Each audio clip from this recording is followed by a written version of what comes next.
तेलंगाना में सीएम धामी ने भरी चुनावी हुंकार। भाजपा प्रत्याशी जी किशन रेड्डी के पक्ष में युवा सम्मेलन में किया प्रतिभाग।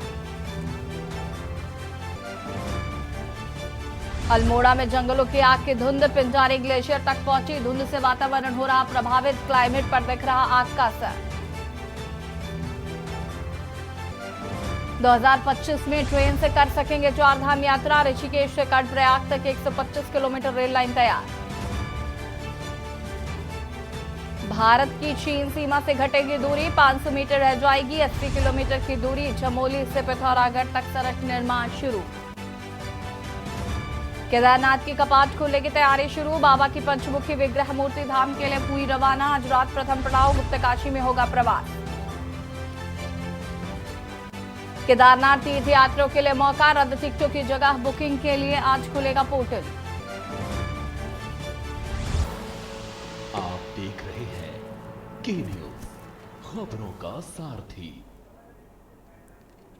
नमस्कार, खबर उत्तराखंड में आप सभी का स्वागत है। मैं हूं आपके साथ यशु शुक्ला। रुक करेंगे खबरों का, लेकिन उससे पहले आपको दिल्ली से बड़ी खबर बता देते हैं। दिल्ली से बड़ी खबर, रायबरेली और अमेठी सीट के लिए कांग्रेस ने भूपेश बघेल को बनाया है ऑब्जर्वर। भूपेश बघेल रायबरेली के लिए ऑब्जर्वर नियुक्त किए गए हैं। अमेठी के लिए अशोक गहलोत ऑब्जर्वर नियुक्त किए गए हैं। रायबरेली और अमेठी सीट के लिए ऑब्जर्वर नियुक्त। दिल्ली से खबर, कांग्रेस ने भूपेश बघेल को रायबरेली का ऑब्जर्वर बनाया है, तो वहीं अमेठी से अशोक गहलोत को ऑब्जर्वर नियुक्त किया गया है।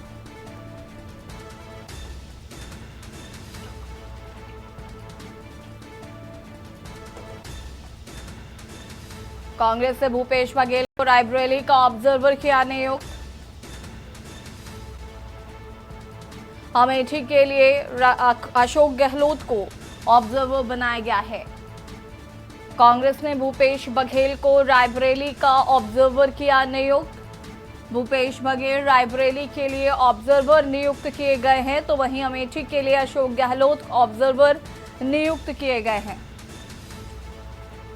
दिल्ली से खबर, जहां पर रायबरेली अमेठी सीट के लिए ऑब्जर्वर नियुक्त। कांग्रेस ने भूपेश बघेल को रायबरेली का ऑब्जर्वर बनाया।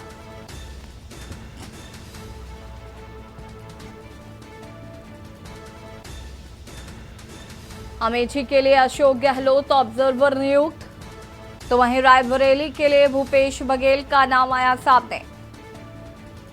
लिस्ट जारी की गई है ऑल इंडिया कांग्रेस कमेटी की तरफ से, जिसमें भूपेश बघेल को रायबरेली का ऑब्जर्वर नियुक्त किया गया है, तो वहीं अमेठी के लिए अशोक गहलोत का नाम सामने आया है।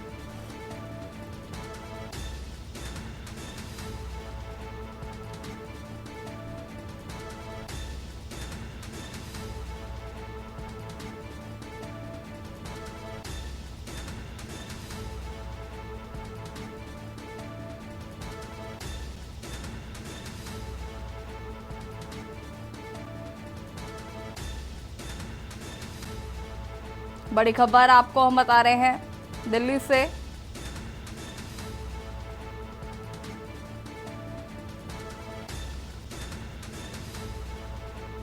कांग्रेस ने रायबरेली से भूपेश बघेल और अमेठी में अशोक गहलोत को सीनियर ऑब्जर्वर नियुक्त किया है। गांधी परिवार के गढ़ को बचाने के लिए कांग्रेस ने पूरी ताकत झोंक दी है। दो दिग्गजों को सौंपी बड़ी जिम्मेदारी। कांग्रेस ने भूपेश बघेल को रायबरेली और अशोक गहलोत को अमेठी का वरिष्ठ पर्यवेक्षक नियुक्त किया है। बता दें आपको कि राहुल गांधी उत्तर प्रदेश की रायबरेली सीट से लोकसभा चुनाव लड़ रहे हैं। नेहरू गांधी परिवार का गढ़, जो उनकी मां सोनिया गांधी ने खाली किया था। गांधी परिवार की वफादार किशोरी लाल शर्मा को अमेठी से मैदान में उतारा गया है। वो सीट जहां राहुल गांधी 2019 में केंद्रीय मंत्री स्मृति ईरानी से हार गए थे। कांग्रेस पार्टी ने 2 सीटों के लिए नामांकन दाखिल करने की आखिरी तारीख 3 मई को उम्मीदवारों के नाम जारी किए थे। ऐसे में गांधी परिवार के गढ़ को बचाने की जिम्मेदारी कांग्रेस के 2 दिग्गज भूपेश बघेल और अशोक गहलोत को दी गई है।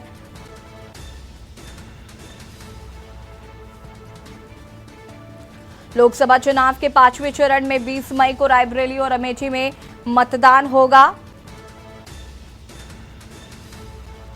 और इसी खबर पर ज्यादा जानकारी के लिए विशेष संवाददाता अखिलेश जी हमारे साथ जुड़ चुके हैं। अखिलेश जी, गांधी परिवार के गढ़ को बचाने में कांग्रेस ने कहीं ना कहीं पूरी ताकत झोंक दी है और दो दिग्गजों को सौंपी है ये बड़ी जिम्मेदारी, जिसमें भूपेश बघेल और अशोक गहलोत का नाम सामने आया।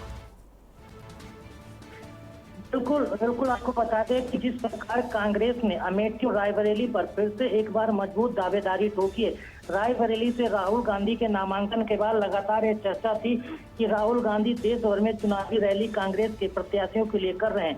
इस बीच कांग्रेस के लिए रायबरेली में चुनावी मैनेजमेंट कौन करेगा, तो इसके लिए सबसे अच्छे करीब और अनुभव वाले नेता भूपेश बघेल जो छत्तीसगढ़ के मुख्यमंत्री अभी तक रहे हैं, उनको रायबरेली की कमान सौंपी है और वो वहां पर चुनाव का सुपरविजन से लेकर मैनेजमेंट बूथ से लेकर मतदान तक सबका मैनेजमेंट को देखेंगे, उनको प्रभारी नियुक्त किया है।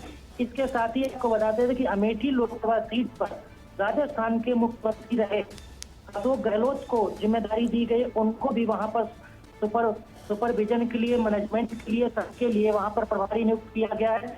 और वो लोकसभा सीट ऐसी है जहां पर भारतीय जनता पार्टी की बड़ी कद्दावर नेता स्मृति ईरानी चुनाव में लड़ रही है, जो 2019 में राहुल गांधी को चुनाव में शिकस्त दी थी।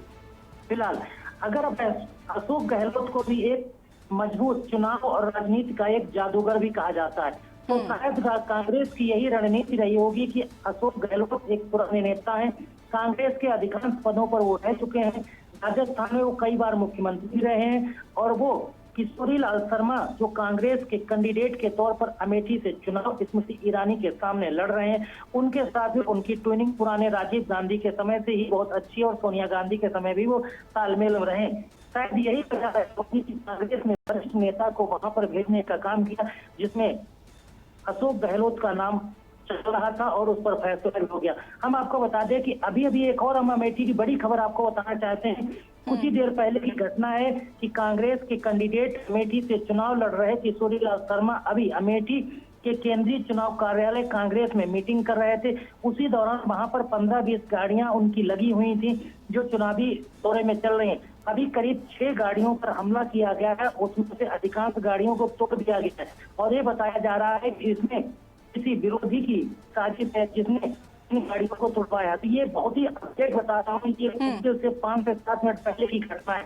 तो इस तरह से देखते हैं कि इसी बीच कांग्रेस भी दो कद्दावर नेताओं को रायबरेली और अमेठी में चुनावी मैनेजमेंट के लिए उतार देती है। तो इससे अंदाजा लगाया जा सकता है कि कांग्रेस अमेठी और रायबरेली दोनों लोकसभा सीटों पर किसी तरह से भारतीय जनता पार्टी को कोई भी ऐसी मौका नहीं देना चाहता है कि वहां पर किसी तरह की कोई चूक हो। इसीलिए कांग्रेस ने राजनीति के माहिर खिलाड़ी और छत्तीसगढ़ के मुख्यमंत्री रहे भूपेश बघेल को रायबरेली में और राजस्थान के राजनीति के जादूगर भी कहे जाते हैं, कांग्रेस के कई बड़े संगठनों पर रहे हैं। अखिलेश जी, शुक्रिया आपका जानकारी साझा करने के लिए। और बता दें आपको कि भूपेश बघेल और अशोक गहलोत को बड़ी जिम्मेदारी दी गई है अमेठी और रायबरेली की। ये दोनों ही गढ़ कांग्रेस के माने जाते हैं और इनको बचाने के लिए कांग्रेस ने पूरी ताकत झोंक दी है। और बढ़ेंगे खबरों की ओर। देहरादून से खबर आपको बता देते हैं, जहां पर कांग्रेस प्रदेश उपाध्यक्ष ने की प्रेस कॉन्फ्रेंस, सूर्यकांत धस्माना ने की प्रेस कॉन्फ्रेंस। बता दें कि राज्य में वनाग्नि की बढ़ती घटनाओं पर सरकार को घेरा है, राज्य का सरकारी तंत्र लकवाग्रस्त है। धस्माना ने कहा कि कांग्रेस प्रतिनिधिमंडल जल्द ही राज्यपाल से मुलाकात करेगा, कांग्रेस राज्यपाल से करेगी हस्तक्षेप की मांग। कांग्रेस प्रदेश उपाध्यक्ष ने मुख्यमंत्री पर लगाए गंभीर आरोप। धस्माना ने कहा कि मुख्यमंत्री चुनावी प्रचार में व्यस्त हैं, राज्य में आपदा की आपातकाल की स्थिति है और उसके बावजूद भी धामी चुनाव प्रचार में व्यस्त हैं। प्रतिनिधिमंडल जल्द ही राज्यपाल से मुलाकात करेगा और हस्तक्षेप की मांग करेगा।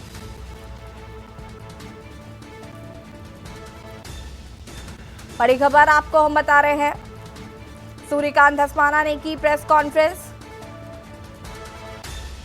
जहां पर राज्य में लगातार बढ़ रही वनाग्नि की घटनाओं को लेकर संजीदा नजर आए सूर्यकांत धस्माना। सरकार पर भी कई सवाल खड़े किए हैं। राज्य का सरकारी तंत्र लकवाग्रस्त,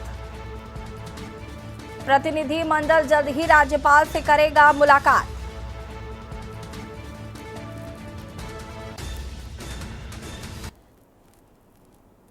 देहरादून से खबर आपको बता देते हैं, जहां पर तीर्थ यात्रियों के लिए मौका, रद्द टिकटों की जगह बुकिंग के लिए आज खुलेगा पोर्टल। आपको बता दें कि खाली सीटों की बुकिंग के लिए आज वेबसाइट खोली जाएगी।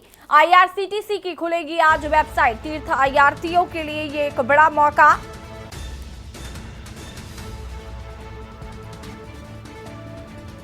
आज वेबसाइट खोला जाएगा। खाली सीटों की बुकिंग के लिए आज वेबसाइट को खोला जाएगा। आईआरसीटीसी की खुलेंगी आज वेबसाइट। बड़ी खबर आपको हम बता रहे हैं, रद्द टिकटों की जगह बुकिंग के लिए आज खुलेगा पोर्टल। जो लोग दर्शन करना चाहते हैं वो लोग यहां से रजिस्ट्रेशन करा सकते हैं। पोर्टल आज खुलेगा। खाली सीटों के लिए आज पोर्टल को खोला जाएगा। आईआरसीटीसी की वेबसाइट से आप बुकिंग करा सकते हैं।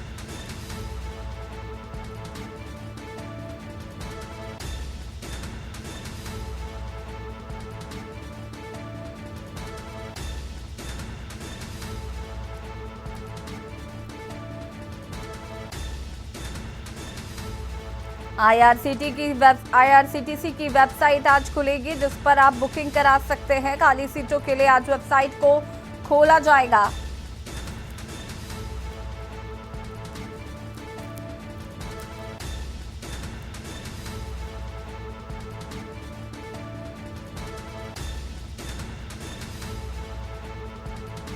बड़ी खबर आपको हम बता रहे हैं, देहरादून से रद्द टिकटों के लिए आज खोली जाएगी वेबसाइट। खाली सीटों की बुकिंग के लिए आज खुलेगी वेबसाइट।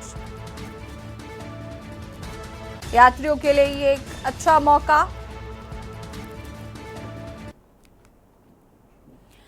लोकसभा चुनाव के बाद प्रदेश में निकाय चुनाव की तैयारी में राजनीतिक पार्टियां जुटी हुई हैं। कांग्रेस ने निकाय चुनाव की तैयारियों को लेकर बीते दिन बैठक की, जिसको लेकर प्रदेश कांग्रेस महामंत्री नवीन जोशी ने बताया कि शहर के सभी 100 वार्डों में जनसंपर्क अभियान चलाया जाएगा। साथ ही भाजपा ने बीते वर्षों के कार्यकाल में जो स्मार्ट सिटी के खोखले दावे किए हैं उनको भी जनता को बताया जाएगा।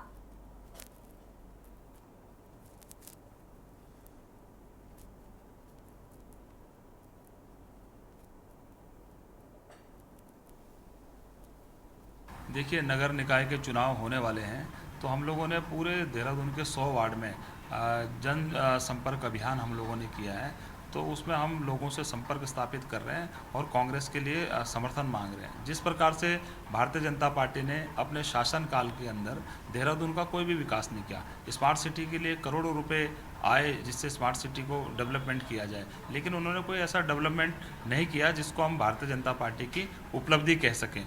आज देहरादून की स्थिति यह है, जगह जगह नाले खुदे पड़े हैं, जगह जगह सड़कें खोद दी गई है। बरसात का मौसम आने वाला है, लेकिन डेंगू की रोकथाम के लिए उन्होंने ऐसा कोई काम नहीं किया। तो ये सारे मुद्दे हैं जिनको हम लेकर जनता के बीच में जा रहे हैं। एक विकेश नेगी जी अधिवक्ता हैं, तो उन्होंने आरोप लगाया था जो हमारे यहाँ के मेयर हैं सुनील उनियाल गामा जी, उनकी जो संपत्ति है आय से अधिक कई गुना बढ़ गई है। उन्होंने जांच की मांग करी थी, लेकिन आज तक उसमें कोई जांच नहीं हुई है। अगर कोई कांग्रेस का नेता होता, मैं समझता हूँ आज वो सलाखों के पीछे होता। विश्व विख्यात केदारनाथ धाम की पंचमुखी 4 विग्रह उत्सव डोली अपने शीतकालीन गद्दी स्थल ओमकारेश्वर मंदिर ऊखीमठ से केदारनाथ धाम के लिए रवाना हो गई है। डोली को केदारनाथ धाम रवाना करने के लिए शीतकालीन गद्दी स्थल में भक्तों का हुजूम उमड़ा। आज बाबा केदार की डोली अपना पहला यात्री प्रवास विश्वनाथ मंदिर गुप्तकाशी में करेगी। बाबा केदार की चांदी की डोली को फूल मालाओं के साथ सजाया गया, साथ ही डोली का श्रृंगार भी किया गया। इसके बाद बाबा केदार की 5 मुख वाली चांदी की भव्य भोग मूर्ति को डोली में विराजमान किया गया है। केदारनाथ में रावल भीमा शंकर लिंग ने सोने के मुकुट को इस मूर्ति को पहनाया और केदारनाथ के प्रधान पुजारी शिवशंकर लिंग को 6 माह केदारनाथ में पूजा का संकल्प दिया। इसके बाद डोली की भव्य आरती उतारी गई और आरती के बाद डोली ने शीतकालीन गद्दी स्थल ओमकारेश्वर मंदिर की परिक्रमा की।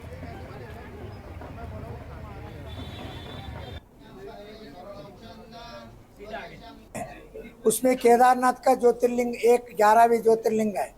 उसकी परंपरा 11 को अलग है। 6 महीने ऊपर भगवान की पूजा होती है, 6 महीने देवताओं द्वारा पूजा होती है। और ऊखीमठ में 6 महीने अभी तक कार्तिक शुद्ध प्रतिपदा से द्वितीया से यहाँ पर पूजा चल रही थी। आज माने 6/5/2024 के दिन अभी यहाँ से डोली प्रस्थान होगी। इस साल वो हमारे समिति के जो और हमारा परंपरा के अनुसार पुजारी जी शिवशंकर लिंग जी वो 6 महीने के संकल्प लेकर वहाँ पूजा करेंगे। उत्तराखंड में 4 धाम यात्रा 10 मई को तीनों धामों के कपाट खुलने के साथ ही शुरू हो जाएगी। ऐसे में जल संस्थान ने भी पानी की आपूर्ति को लेकर तैयारियां लगभग पूरी कर ली हैं। इसको लेकर मुख्य महाप्रबंधक जल संस्थान उत्तराखंड ने बताया कि चारों धाम में पानी की आपूर्ति सुनिश्चित की जा चुकी है। हेमकुंड मार्ग पर बर्फबारी के चलते थोड़ा काम होना बाकी है, जिसे 10 मई तक पूरा कर लिया जाएगा।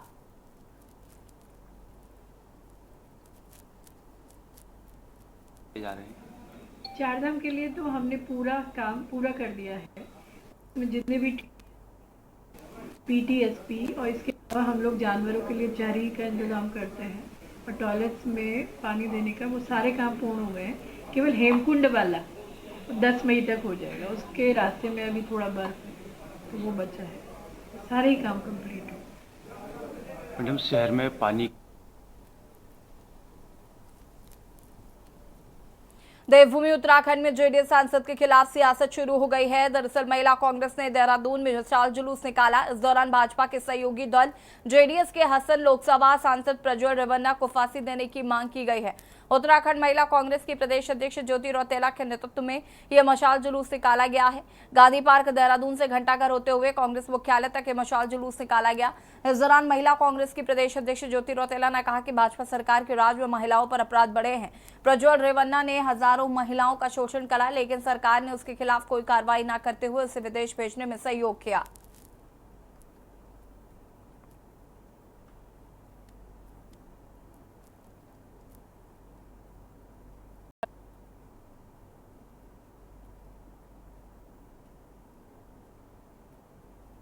भाजपा की सरकार आई, लगातार जो महिलाओं के ऊपर अपराध है वो बढ़ते जा रहे हैं। और इस समय एक सांसद, जेडीएस के सांसद, भाजपा के सहयोगी दल के सांसद ने के 2900 से ज्यादा वीडियो आए जिसमें उन्होंने 300 से ज्यादा महिलाओं के साथ बलात्कार, दुराचार करा है। उसके खिलाफ एक मशाल जुलूस है और भाजपा की सरकार ने उस आरोपी को, उस दुराचारी को भारत से भागने में मदद करी है। वो जर्मनी जाके छुप गया। हमारी लगातार सरकार से मांग है, आज पूरे देश में ये प्रदर्शन हो रहे हैं कि क्या मोदी सरकार को ये नहीं पता चला कि ये दुराचारी इस देश से कैसे भागा। क्या आज उन महिलाओं, उन बेटियों, उन बहनों के साथ जिनके साथ बलात्कार जैसी घटना हुई, दुराचार जैसी घटना हुई और उनके वीडियो बनाए गए, इतना जो कुकृत्य करता है।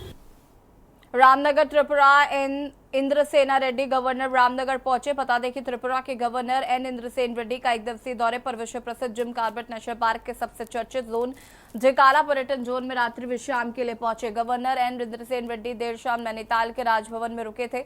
वहीं सुबह राज्यपाल नैनीताल से कॉर्बेट पार्क के लिए निकले, जो लगभग 12 बजे कॉर्बेट पार्क के ढकाला जोन में प्रवेश किया। बता दें कि गवर्नर यहां कॉर्बेट पार्क के जंगल और वन्य जीवों के दीदार के लिए पहुंचे हैं। बताया जा रहा है कि त्रिपुरा के गवर्नर यहां अपने पारिवारिक सदस्यों के साथ आए। कॉर्बेट प्रशासन के सभी अधिकारी भी गवर्नर के साथ ढकाला पर्यटन जोन में मौजूद हैं।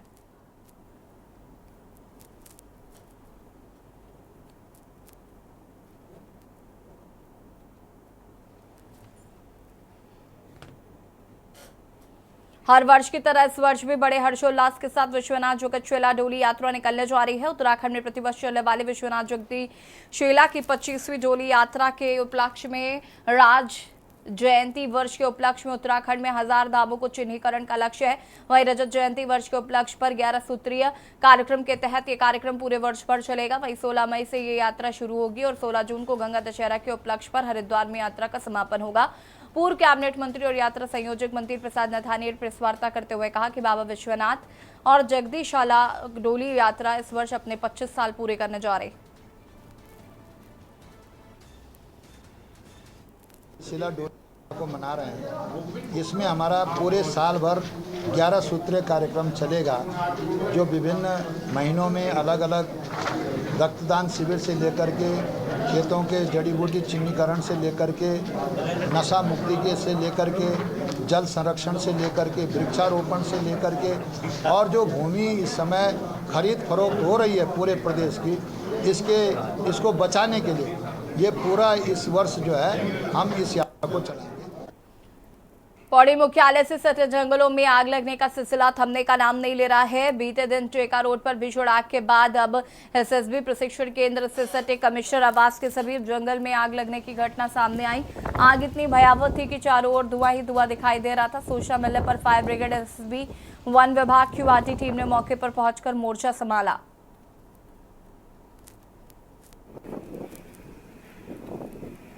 आज जो है सुबह टेका रोड से नीचे आग लगी हुई थी और वो जो है तेज़ हवा होने के कारण और बहुत ही उष्ण मौसम होने के कारण, गर्म मौसम होने के कारण ऊपर तक फैल गई। क्राउन फायर होकर जो है ऊपर जो हमारा नागदे वाला जंगल है वहाँ तक पहुँच गई और रिज क्रॉस करने के बाद जो एसएसबी यहाँ पौड़ी में जो इनका एक एम्यूनिशन डिपो है वहाँ तक पहुँचने की संभावना थी, तो हम लोगों ने टीम लगाकर ये वन विभाग की, पुलिस विभाग की, एसएसबी की और फायर अग्निशमन वालों की एक संयुक्त टीम थी जो मिलकर वहाँ पर जो है हम लोगों ने काउंटर फायर किया और इस आग को जो है नीचे एसएसबी का जो ऑफिस है वहाँ तक पहुँचने से बचाया है। अब जो है एक दूसरी आग जो है कमिश्नर ऑफिस तक फैल रही है, कमिश्नर आवास तक फैल रही है, तो उसको बचाने का भी कार्य चल रहा है। हल्द्वानी में महिला कांग्रेस की कार्यकर्ताओं ने कर्नाटक के हासन से सांसद प्रज्वल रेवन्ना के प्रत्यर्पण करने और उसके खिलाफ एफआईआर दर्ज करने को लेकर एसडीएम कोर्ट परिसर में जमकर प्रदर्शन किया और सिटी मजिस्ट्रेट के माध्यम से राष्ट्रपति को ज्ञापन भेजा।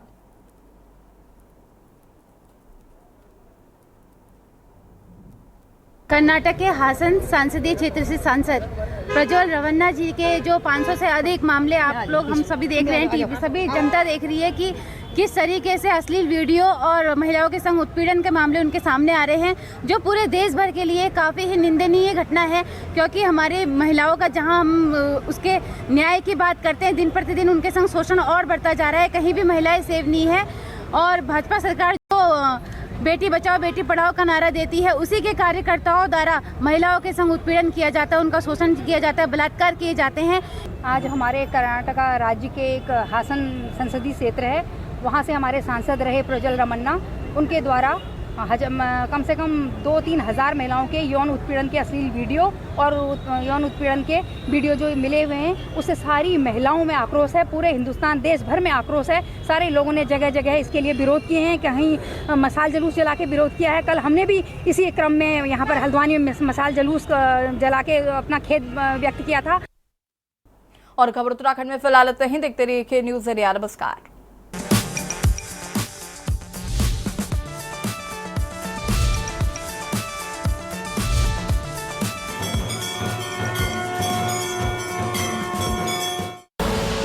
आप देख रहे हैं के न्यूज़, खबरों का